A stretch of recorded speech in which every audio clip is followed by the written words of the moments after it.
Баршаңызға сәлем, сіздермен бірге Анар каналыма қош келдіңіздер. Бүгін сіздің денсаулығыңызға өте пайдалы және де организміңізді дәрумендерге байытып, сізге күш-қуат беретін пайдалы салат дайындаймыз.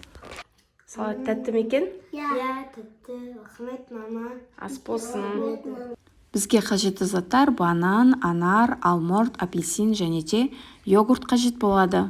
Алмұрт дәрумендерге өте бай. Алмұртта келесі элементтер бар: кальций, калий, фосфор, магний, күкірт, хлор, натрий, темір, молибден, мырыш, марганец, мыс, кремний, фтор, селен, бор, йод, кобальт, ванадий, рубидий, никель.